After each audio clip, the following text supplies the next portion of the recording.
mapagpalang gabi sa Red Circle International Trading. Wala mo malakas sa palakpakan dyan. Alright, so welcome to your year-end Christmas Party 2024 na meron pong theme na sining at kultura sa Pasko'y pinag-isa. It's so great to see all of your beautiful faces once again, no? Sino po sa inyo nakakatanda ko ng aking mukha? Naalala ko last time na Christmas party tayo sa, doon sa may ano, no? Sa may Villa Monica. Sino ba yung nasa Villa Monica dito? Si Josh, naalala ko eh.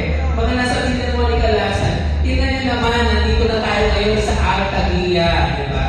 Sino sa inyo yung naniniwala at nananalig na susunod ay nasa, City of Dreams naman tayo susunod. Nasa naman.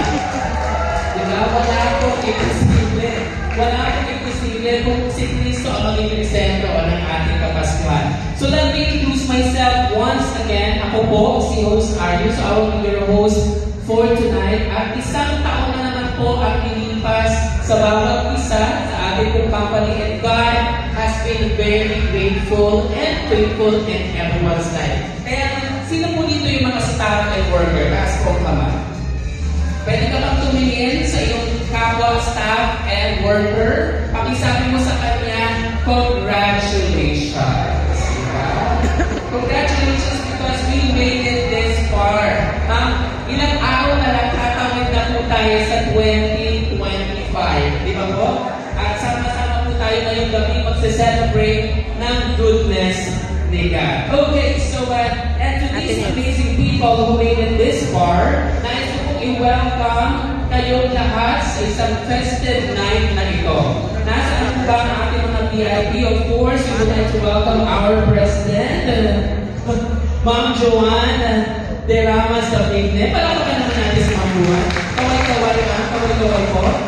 And of course, our Vice President, Sir Mark Wilson De Sana Davigne. Kaway-kaway, sir. Kaway-kaway. Parang mas malakas yung kay Sir Bakit si Sir? We also would like to welcome our head auditor, Ma'am Josefina Cordero. Nasa po si Ma'am. Napakaganda po ng kanyang head, no? And of course, our import and export logistic manager, Sir Joseph Martinaga. Sir, ayan. Ako po mga DOTs for tonight. Pakilakasan po ang palapag niyo sa kanila dahil malay niyo po magpabolos po yung mga yan. Dito natin na lang.